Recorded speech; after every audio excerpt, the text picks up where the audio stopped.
Students, आज आप लोग पढ़ेंगे डिटर्मिनेंट्स। और ये डिटर्मिनेंट्स का जो क्वेश्चन है हम आज आपको पूरी प्रॉपर्टी तक बताएंगे। और इससे पहले मैं आपको बता दूं, मिसलेनियस के दो क्वेश्चन कुछ बच्चे पूछे थे। मैट्रिक्स का जो मिसलेनियस पोर्शन है ये क्वेश्चन नंबर 9 है, क्वेश्चन नंबर 9, ठीक है। और एक क्वेश्चन और हमने बताया है, क्वेश्चन नंबर 11, क्वेश्चन नंबर ये 11 है, ठीक है। इसका सलूशन आप देख लीजिए, उसके बाद डिटरमिनेंट शुरू करते हैं। तो क्वेश्चन नंबर 9 यहाँ पर है। इसमें क्या है, फाइंड एक्स का वैल्यू ही निकालना है इसमें। और ऐसा दिया गया है तो कभी भी आपको इसको देखते ही समझ जाइए कि मल्टीप्लिकेशन ऑर्डर में है या नहीं है। तो मल्टीप्लिकेशन ऑर्डर में तो है ही, तो मल्टीप्लिकेशन ऑर्डर में है। यहाँ 1/3 है, यहाँ 3/3 है, तो इट कैन बी मल्टीप्लाइड। और इसके बाद जब इसका मल्टीप्लाई कर लेंगे तो ये रिजल्ट आएगा। फिर चेक करिए मल्टीप्लिकेशन ऑर्डर में है कि नहीं, बिल्कुल है, तो फिर इसको भी मल्टीप्लाई कर लीजिए, तो आपको एक अलजेब्रिकल एक्सप्रेशन मिल जाएगा।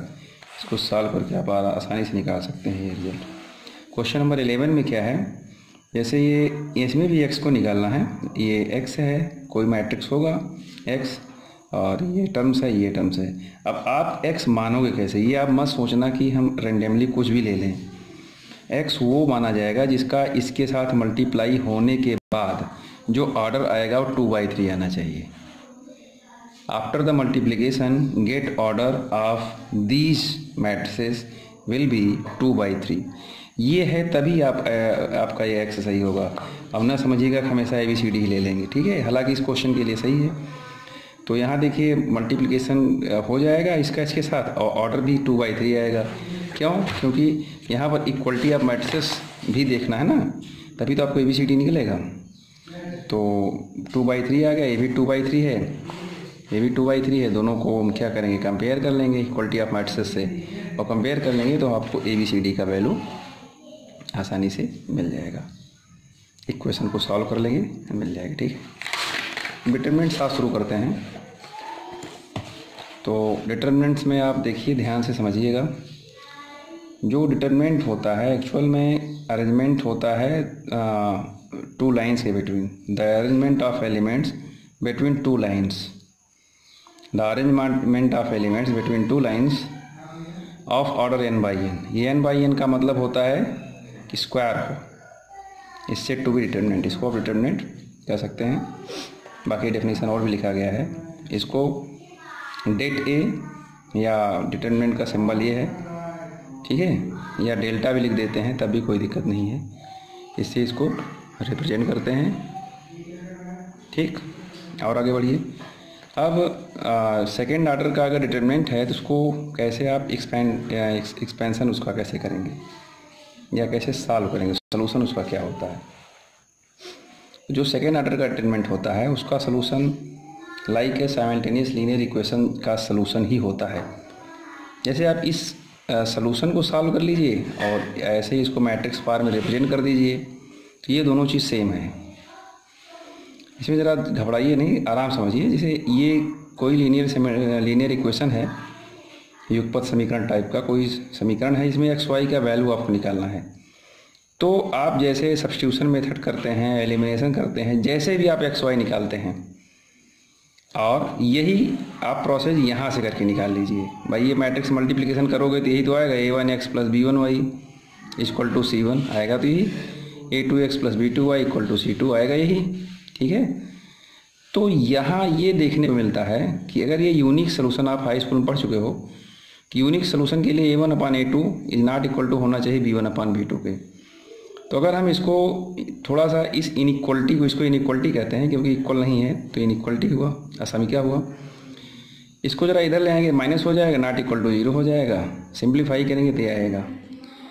तो मतलब ये इक्वेशन के सलूशन का ही तरीका है, इक्वेशन के सलूशन का यही तरीका है।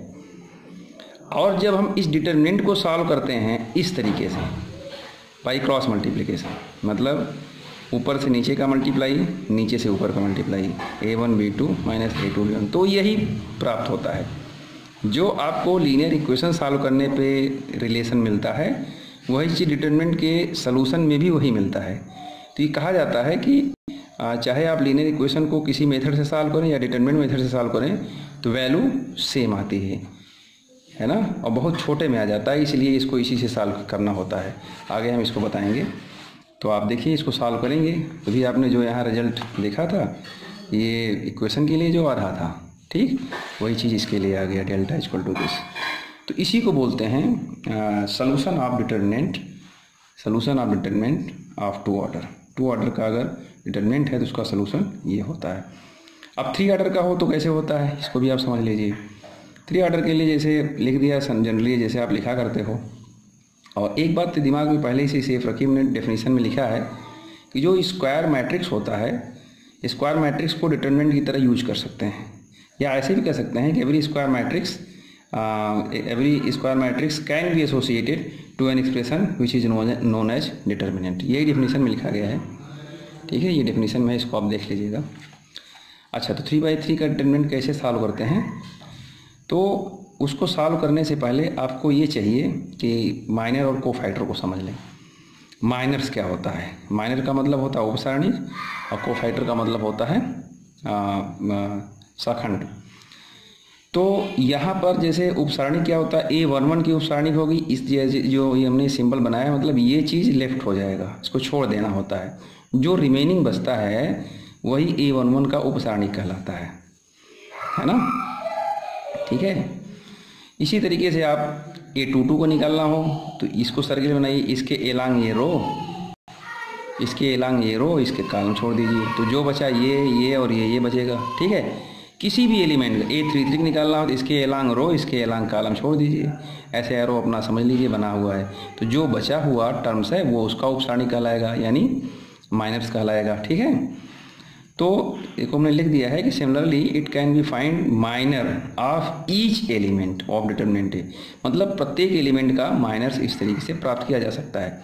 जो जिस एलिमेंट का माइनर आपको निकालना हो बस उसी के एलॉन्ग रो और उसके एलॉन्ग जो कॉलम आता है उसको छोड़ दीजिए, जो रिमेनिंग बचता है वही उसका माइनर कहलाता है।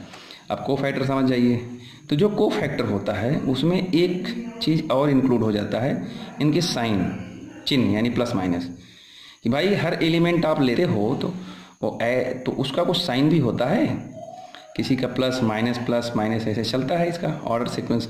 तो इस चीज़ को आसानी से समझने के लिए एक छोटा सा फार्मूला है कि भाई इनके साइन क्या होते हैं, जो एलिमेंट्स दिए गए हैं इस एलिमेंट्स के साइन क्या होते हैं, इसको समझने के लिए एक छोटा सा फार्मूला है, -1 की पावर रो प्लस कॉलम। ये रो प्लस कॉलम का मतलब क्या है कि वो किस रो और कॉलम को आप ले रहे हो वो यहाँ लिखो। अब जैसे मान लिया आपने पहला रो पहला कॉलम लिया तो 1 + 1 यहाँ लिखना होगा, तो 1 + 1 2 होता है, -1 का स्क्वायर यानी प्लस। तो इसका मतलब ये क्या हुआ, ये प्लस हो जाएगा। यहाँ ऐसे नहीं लिख रहा हूँ, यहाँ लिख दे रहा हूँ, ये ऐसे प्लस माइनस प्लस इस तरीके से चेंज होता है, ये अल्टरनेट से चेंज होता रहेगा लास्ट तक, ठीक। जैसे आप मान लीजिए ये लेते हैं तो 1 और 2 ऐड करेंगे 3 आएगा। 3 क्या होता है, ऑड होता है, ऑड होता है तो इसका साइन नेगेटिव आएगा। इसका फिर 1 और 3 4 होता है, पॉजिटिव आएगा। 2 1 3 3 होता है, नेगेटिव आएगा। ऐसे ही अल्टरनेट चेंज होता रहेगा, ठीक है।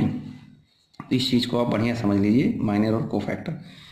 और माइनर और कोफैक्टर के बाद जैसे ही आप बताता हूँ आपको कि एक्सपेंशन कैसे करते हैं, एक्सपेंशन ऑफ डिटरमिनेंट्स कैसे किया जाता है 3/3 का।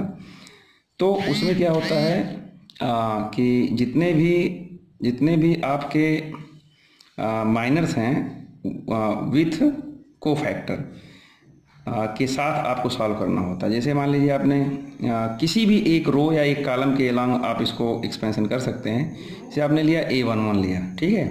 तो A11 लेने का मतलब पहले उनका साइन लेंगे, -1 की पावर 1 + 1, फिर -1 की पावर 1 + 2, ऐसे साइन लेते हुए आप इसको आगे बढ़ेंगे, इसको आप आगे ले चलेंगे, ठीक। तो इस तरीके से ये आपका सलूशन हो गया, इसको समझ जाइए फिर से। जैसे मान लीजिए आपने यहाँ लिखना पड़ेगा एक्सपेंशन एलॉन्ग R1। तो एलॉन्ग R1 के लिया तो आपने A11 को लिया तो -1 की पावर 1 + 1, फिर ये उसके बाद उसका जो आपने जिसके एलॉन्ग लिया A11, ठीक, इनटू उसका कोफैक्टर, और फिर वो पूरा माइनर्स, मतलब माइनर्स इनटू कोफैक्टर को लेते चले चलिए। तो ये रिजल्ट मिलता है आपको। A11 लिया ये, फिर ये माइनस आ गया क्योंकि ये 1 + 2 इसका साइन क्या होता है, नेगेटिव होता है। फिर लास्ट वाले का साइन 3, 1, 4 पॉजिटिव होता है, इसको आपने ले लिया। ठीक है, इस तरीके से सोल्यूशन प्राप्त हो जाएगा। तो the solution of determinant A can be find to expansion along any row और कॉलम। मतलब इसका सोल्यूशन आप किसी भी रो या कॉलम के, मान लीजिए हम कहें कि इसका एक्सपेंशन आप कर दो सेकंड वाले का, तो इसके अलोंग भी आप जब करोगे तो सबसे पहले आप लोगे A12 माइनस लोगे, फिर प्लस लोगे, फिर माइनस लोगे, और इसी तरीके से सॉल्व करेंगे तो उसका पूरा सोल्यूशन आपको मिल जाएगा, कोई प्रॉब्लम नहीं। एक्सरसाइज 4.1 है, तो इसमें आपको मैट्रिक्स का रूल पता है। यहाँ पर क्या किया आपने, 2a क्या किया, मल्टीप्लाइंग बोथ साइड बाई 2। तो मैट्रिक्स में जब भी आप मल्टीप्लाई करते हैं तो ईच एलिमेंट में होता है, तो 2 1 जा 2, 2 2 जा 4, ऐसे सबका हो गया। ठीक है, तो अब इसको डिटरमिनेंट में चेंज कर लिया, क्योंकि every square matrix can B determinant. तो 2a को जब आप डिटरमिनेंट में चेंज करेंगे, तो जब डिटरमिनेंट में चेंज कर देंगे, इसको चाहे तो यहाँ थोड़ा सा लिख भी लीजिए, इसको जो है यहाँ पर लिख लेते हैं 2 4 8 एंड देन 4। अब इस डिटरमिनेंट का वैल्यू क्या होगा, ये होगा 2 4 जा 8, 8 4 जा 10, जो भी रिजल्ट आया -24 आ गया। ठीक है, तो इसको सॉल्व करने पर ये आ रहा है। अब हमको क्या दिखाना है, हमको दिखाना है कि क्या determinant 2a 4 into determinant a के इक्वल है। तो ऐसा दिखाने के लिए फिर से आपने जो एक्सपेंशन था डिटरमिनेंट का, डिटरमिनेंट का यही एक्सपेंशन था ना, उसमें से आपने 4 कॉमन ले लिया, क्या बचा 2 - 8 बचेगा। ठीक है, इस 2 - 8 को अगर डिटरमिनेंट फॉर्म में चेंज करें तो यही आएगा। ये देखिए डिटरमिनेंट का वैल्यू क्या आता है, यहाँ से देखिए डिटरमिनेंट का वैल्यू क्या है, इसका एक्सपेंशन जब करते हैं तो 2 × 1 4 × 2 ही तो आएगा। तो अगर हम इसको डिटरमिनेंट फॉर्म में चेंज कर दें तो यही आ जाएगा। मतलब 2 - 8 को लिख सकते हैं 1 2 4 2, एक्सपेंशन ऑफ द डिटरमिनेंट 2/2, 2 1 जा 2, 4 2 जा 8, तो 4 टाइम्स ऑफ डिटरमिनेंट a लिख सकते हैं। यही आपको प्रूफ करना है। ठीक है, इसी को प्रूफ करना था। तो इसी तरीके से एक फार्मूला बन गया कि if determinant a of order n/n, अगर कोई डिटरमिनेंट है जिसका ऑर्डर n है और किसी कांस्टेंट से इस तरीके से मल्टीप्लाई है, तो k⁴n इंटू डिटरमिनेंट a लिखा जाता है। ठीक है,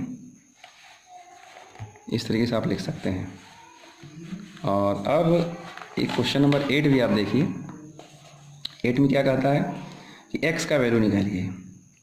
तो ज़्यादातर लोग कभी कभी भूल से मैट्रिक्स की तरह कंपेयर करना शुरू कर देते हैं, इसीलिए हम इस क्वेश्चन को बताया है, तो बहुत आसान। तो आप इसको डिटरमिनेंट दिया गया है तो डिटरमिनेंट से एक्सपेंशन करिएगा। ठीक है, क्यों बताइए क्यों। अब अगर आप कंपेयर करते हो तो क्या आता है, x = 6। अगर मान लीजिए भाई इसको आप मैट्रिक्स भी कह सकते हैं क्योंकि स्क्वायर फॉर्म में है, तो जब आप कंपेयर करोगे थोड़ा बहुत एक्स्ट्रा उसमें पढ़ना होता है डिटरमिनेंट और मैट्रिक्स में। केवल एक चीज़ यहाँ पर सिमिलरिटी होती है कि स्क्वायर मैट्रिक्स है तो उसको डिटरमिनेंट के टर्म्स में ले सकते हैं बस। ठीक है, अब आप वैसे निकालते थे x का वैल्यू केवल 6 आता, लेकिन डिटरमिनेंट से निकाले तो क्या आ गया, x = +- 6। यही इतना डिफरेंस है। ठीक है, ये देखिए प्रॉपर्टी ऑफ डिटरमिनेंट भी आपको पढ़ना है। तो प्रॉपर्टी ऑफ डिटरमिनेंट का पहली प्रॉपर्टी क्या होता है, पहली प्रॉपर्टी होता है कि जैसे आप मैट्रिक्स में ट्रांसपोज किया करते थे, इसी तरीके से अगर इसको परस्पर चेंज कर दीजिए, म्यूचुअल इंटरचेंज कर दीजिए, मतलब पहले रो को पहला कॉलम बना दीजिए। देखा, पहला रो है, पहला कॉलम बन गया, ये सेकंड रो है, सेकंड कॉलम में आ गया, थर्ड रो है, थर्ड कॉलम आ गया। इस तरह से अगर इंटरचेंज कर दिया जाए तो डिटरमिनेंट के वैल्यू पर कोई इफेक्ट नहीं पड़ता है। क्यों बताइए, क्यों नहीं पड़ता? इसलिए नहीं पड़ता है क्योंकि आपने प्रीवियस पेज पर देखा कि डिटरमिनेंट के एक्सपेंशन को किसी भी रो या किसी भी कॉलम के एलांग किया जा सकता है, इसीलिए नहीं कोई फर्क पड़ता है। दूसरी प्रॉपर्टी ये होती है कि अगर एनी टू रो और कॉलम, यहाँ पर जो भी प्रॉपर्टी रो के लिए है वही कॉलम के लिए भी है। ठीक है, आप कॉलम के साथ भी वही प्रॉपर्टी अप्लाई कर सकते हैं। तो इस तरीके से अगर हम किसी दो रो या कॉलम को परस्पर इंटरचेंज कर दें, कोई दो करें, है तो 3/3, लेकिन हमने क्या किया, कोई दो किया, तो वैल्यू तो सेम रहता है लेकिन साइन अपोजिट हो जाता है, ये ध्यान देना है। अगर ये भी ध्यान देना है प्रॉपर्टी 3, कोई दो रो या कोई दो कॉलम आइडेंटिकल मतलब पूरा सेम हो, मतलब ये A1 A2 A3 A1 A2 A3 बिल्कुल सेम है, तो उस डिटरमिनेंट का वैल्यू 0 हो जाता है। ठीक है, और आगे बढ़ते हैं। प्रॉपर्टी 4 क्या कहता है कि अगर डिटर्मिनेंट के प्रत्येक एलिमेंट्स में किसी कांस्टेंट का मल्टीप्लाई है तो उस कांस्टेंट का मल्टीप्लाई पूरे डिटर्मिनेंट में हो जाता है। इसका एग्जांपल आप देखिए नेक्स्ट पेज में, ये इसका एग्जांपल है। के से मल्टीप्लाई है तो पूरे डिटर्मिनेंट के वैल्यू में के से मल्टीप्लाई हो जाता है, ठीक है। और आगे बढ़ते हैं। प्रॉपर्टी 5 में क्या देखते हैं कि मान लीजिए डिटर्मिनेंट का कोई रो या कॉलम, ठीक है, अगर किसी कांस्टेंट के एडिशन के टर्म्स में लिखा गया है, जैसे कि ये देख रहे हैं, तो उसको आप सेपरेट कर सकते हैं। सेपरेट करने पर उस पर कोई फ़र्क नहीं पड़ता है, वैल्यू उसका सेम रहता है, ठीक है, वैल्यू सेम ही होता है, कोई फ़र्क नहीं पड़ता है। जैसे आप यहाँ देख सकते हैं, यहाँ λ1 λ2 λ3 लिखा गया है, तो इसको आपने अलग अलग लिख दिया दोनों को। पहले a1 a2 a3 b1 b2 b3 c1 c2 c3 लिखा, फिर प्लस लगा करके ये λ1 λ2 λ3 λ1 λ2 λ3, फिर बाकी b1 b2 b3 c1 c2 c3 वैसे ही है। तो इसको जब आप सॉल्व करके ऐड करेंगे तो इसके ही इक्वल आएगा। इसका एक्सपेंशन भी अलग अलग करके ऐड करेंगे तो भी सेम आएगा, कोई फ़र्क नहीं पड़ता है। आखिरी प्रॉपर्टी ये है, ये प्रॉपर्टी वैसे ही है जैसे कि मैट्रिक्स में तीसरी प्रॉपर्टी आप पढ़े थे, है ना, कि किसी भी रो या कॉलम को उसी के संगत अवयव में किसी कांस्टेंट से मल्टीप्लाई करके ऐड या सब्ट्रैक्ट कर सकते हैं, ठीक है। तो ये हो गया, यहाँ तक आप इसको समझ गए होंगे और इस पर क्वेश्चंस हम नेक्स्ट वीडियो में बताएंगे।